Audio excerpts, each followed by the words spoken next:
राष्ट्रपति रामनाथ कोविंद की bypass surgery रही सफल। राजनाथ सिंह ने डॉक्टरों को दी बधाई। कोरोना के बढ़ते मामलों पर स्वास्थ्य मंत्रालय ने कहा, कोविड-19 संबंधी स्थिति हाल के दिनों में हुई बद से बदतर। पंजाब नहीं कर रहा पर्याप्त टेस्ट। टीएमसी ने की चुनाव आयोग से शिकायत। बोले, बांग्लादेश दौरे के वक्त पीएम मोदी ने किया आचार संहिता का उल्लंघन। पश्चिम बंगाल असम में दूसरे चरण के लिए थमा प्रचार। नंदीग्राम में अमित शाह और ममता बनर्जी ने आखिरी दिन झोंकी ताकत। बंगाल की खाड़ी में भारत, फ्रांस और अमेरिका समेत दुनिया के 5 बड़े देशों की नौसेनाएं करेंगी साझा युद्धाभ्यास। टाटा सन्स से जंग में सुप्रीम कोर्ट के फैसले से निराश साइरस मिस्त्री। बोले, सुप्रीम कोर्ट के फैसले से निराश लेकिन साफ अंतरात्मा के साथ सोता हूं। और मणिपुर में विरोध के बाद सरकार ने म्यांमार के नागरिकों के प्रवेश पर रोक लगाने वाला आदेश लिया वापस।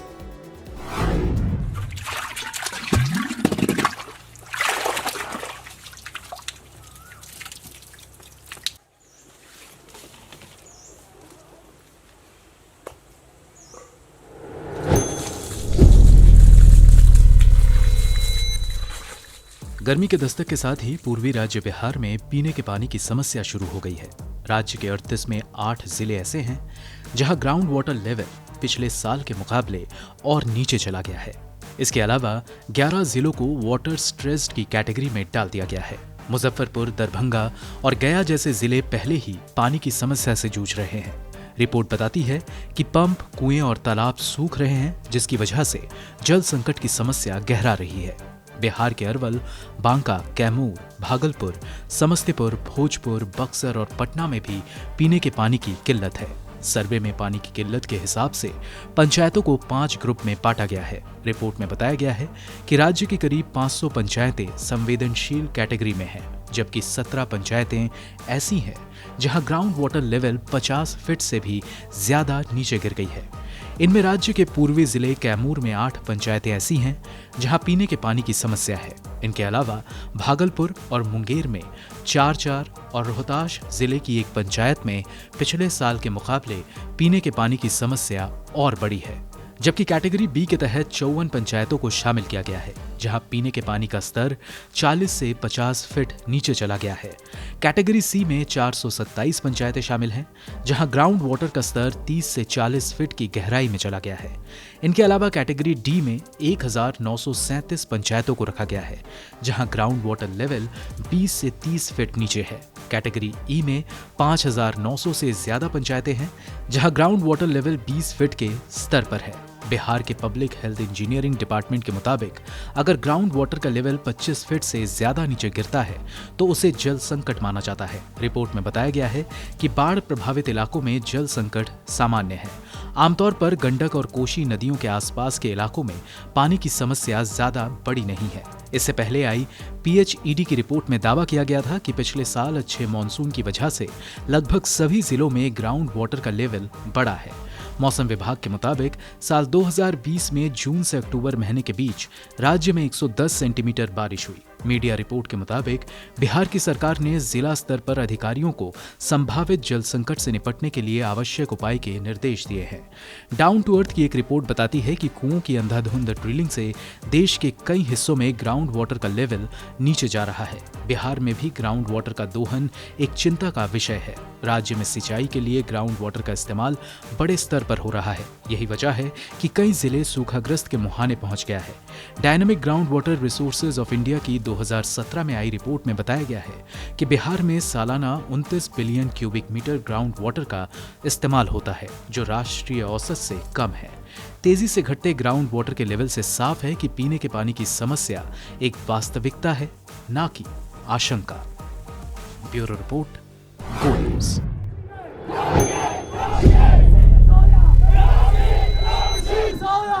म्यांमार में 2 महीने बाद भी लोकतंत्र के लिए संघर्ष जारी है। अलग अलग प्रदर्शनों में अब तक करीब 500 प्रदर्शनकारी मारे गए हैं। म्यांमार में सेना की ज्यादतियों से बचने के लिए लोग अपने पड़ोसी देशों की ओर रुख कर रहे हैं। बड़ी संख्या में म्यांमार के निवासी भारत और थाईलैंड समेत कई देशों में शरण लेने पहुंच रहे हैं। हालांकि म्यांमार के कितने लोगों ने अब तक भारत में शरण ली है, इसका आंकड़ा बता पाना फिलहाल मुश्किल है।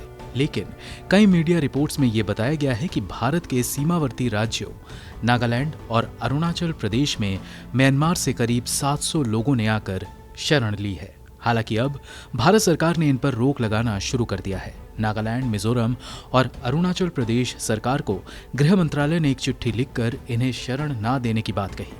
10 मार्च को गृह मंत्रालय की तरफ से इन राज्यों और केंद्र शासित प्रदेश के सचिवों को लिखी गई चिट्ठी में कहा गया था कि म्यांमार से भागकर आ रहे लोगों को शरणार्थी का दर्जा न दिया जाए। भारत सरकार की ओर से जारी एक आदेश में कहा गया है कि म्यांमार से लोगों का भारत की सीमा में अवैध प्रवेश शुरू हो गया है और राज्यों को ऐसे लोगों को शरणार्थियों का दर्जा नहीं देना चाहिए। इनके अलावा केंद्र ने म्यांमार से आए शरणार्थियों की पहचान कर उन्हें देश से बाहर करने के आदेश दिए हैं। भारत और म्यांमार के बीच एक समझौते के तहत दोनों देशों के लोग सीमा पार कर पड़ोसी देश में 14 दिनों तक ही रह सकते हैं, लेकिन कोरोना महामारी के बाद इस पर भी रोक लगी हुई है।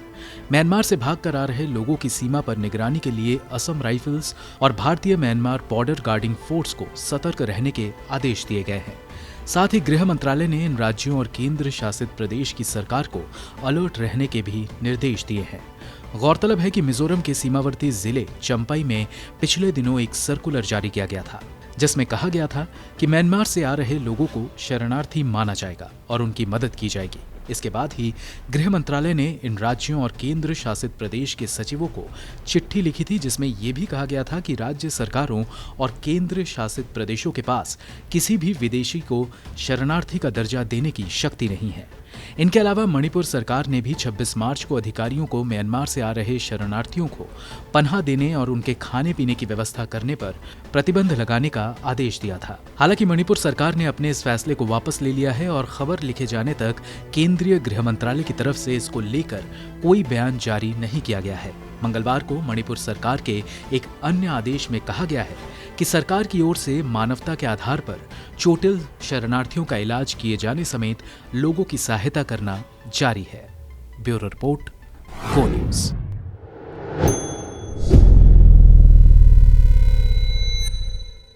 भारत के पास दुनिया की आबादी का कुल 18% हिस्सा है, पर अगर पानी की बात करें तो वो केवल 4% ही है। और इस बात को नजरअंदाज नहीं किया जा सकता कि यह आंकड़े काफी भयावह हैं। वहीं पानी की सफाई की बात करें तो ये जंग भी बड़े लंबे वक्त से जारी है। और जब पानी की ही सफाई की बात आती है तो गंगा और उससे जुड़े तमाम नेताओं के वादे भी याद आ जाते हैं। वैसे आपको बता दें कि अभी तक नमामि गंगे परियोजना पर 28,790 करोड़ रुपए खर्च हो चुके हैं और सफाई कहां तक पहुंची है ये तो आप सभी के सामने ही है। हाल ही में क्वालिटी काउंसिल ऑफ इंडिया के सर्वे में गंगा नदी से जुड़े चौंकाने वाले तथ्य सामने आए हैं। देश के 5 राज्यों में गंगा नदी पर बने 1/4 सरकारी जल निकाय सूख चुके हैं। गंगा बेसिन पर बने तालाब, टैंक और झीलों पर हुए एक सर्वे में इस बात का पता चला है। वाणिज्य एवं उद्योग मंत्रालय द्वारा गठित समिति क्वालिटी काउंसिल ऑफ इंडिया ने ये सर्वे किया है।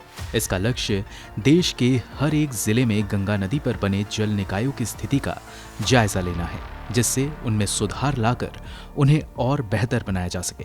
क्वालिटी काउंसिल ऑफ इंडिया ने अब तक ऐसे 578 जल निकायों का सर्वे किया है। इसमें उत्तर प्रदेश के सभी 329 जल निकाय शामिल हैं। इन 578 जल निकायों में से 411 के आसपास आबादी वाला क्षेत्र मौजूद है। केंद्र की नमामि गंगे कार्यक्रम के अंतर्गत हो रहा ये सर्वे सभी उत्तराखंड, बिहार, झारखंड और बंगाल में पूरा नहीं हुआ है।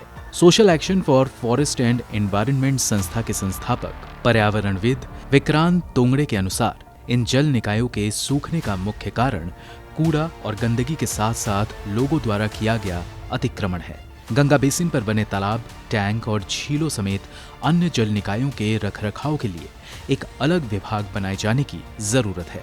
वर्तमान में कई तालाब और टैंक केवल सरकार के राजस्व के रिकॉर्ड में ही दर्ज हैं।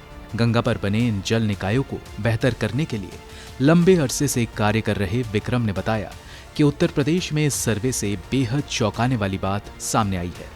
बता दें कि 2525 किलोमीटर लंबी गंगा नदी का भारत के जल संसाधन में कुल 28% योगदान है। वहीं इसकी सफाई के लिए कुल 333 परियोजनाएं भी स्वीकृत हैं। साथ ही इन सब के बावजूद जमीनी स्तर पर गंगा नदी के हालात आपके सामने है। ब्यूरो रिपोर्ट, गो न्यूज।